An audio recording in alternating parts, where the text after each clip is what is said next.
Cutter stared beyond the balcony toward the lower forest, toward a vast, dark sinkhole that was visible in the daylight. Maybe they were right. Kendall imagined Cutter thought of himself as one of those godlike giants, a keeper of great knowledge. Cutter continued. Did you know my great ancestor, Cuthbert Carey Elways, was a Jesuit priest? He lived among the Makushi for 23 years and was greatly loved by these people. He's still remembered in stories, part of the tribe's oral history.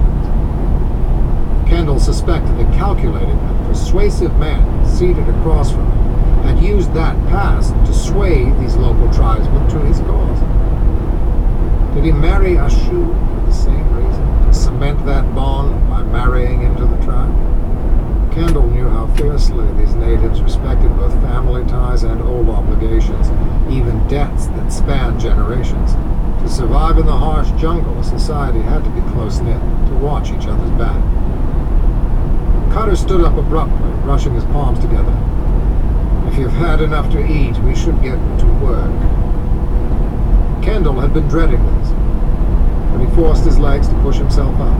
If nothing else, he intended to learn what Cutter planned, then fight him as fiercely as he could. Cutter led him back indoors and over to an elevator cage wrapped in French wrought iron, like something out of an old hotel. Once Kendall and Mateo joined him inside, Cutter pressed the lowermost button. Through the bars of the iron door, Kendall watched the floors drop away. They passed through a vast library and a parlor with a huge fireplace, until finally they reached the ground floor with its cavernous entry. But the elevator didn't stop there. It continued descending. Walls of rough sandstone passed by outside, closing around them. They were sinking into the core of the Tepuy, into that labyrinthine world described by Makushi myth. The cage fell for another 20 long seconds, then dropped into a brightly lit space. Kendall's brain took a few additional snaps of synapses to make sense of what he was seeing. Gone were any signs of stone wall. Instead, a huge laboratory space opened ahead of him, shining with stainless steel and smooth, disinfected, spotless surfaces. A handful of white smocked workers busied themselves at various stations. Here we are, Cutter said, and led Kendall out.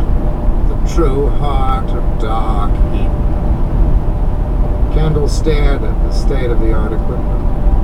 Down one wall ran a long series of fume and flood hoods, intermixed with shells that held autoclaves, centrifuges, pipettes, beakers, graduated cylinders. Along the other wall stood huge steel doors that hid massive refrigerators or freezers. He also spotted the dark glass door of what must be an incubator. But the bulk of the central space was made up of rows of workstations, holding multiple genetic analyzers, along with thermal cyclers for performing polymerase chain reactions and DNA synthesizers used to create high-quality oligonucleotides. He also identified equipment for carrying out the latest CRISPR-Cas9 technique, manipulating DNA strands.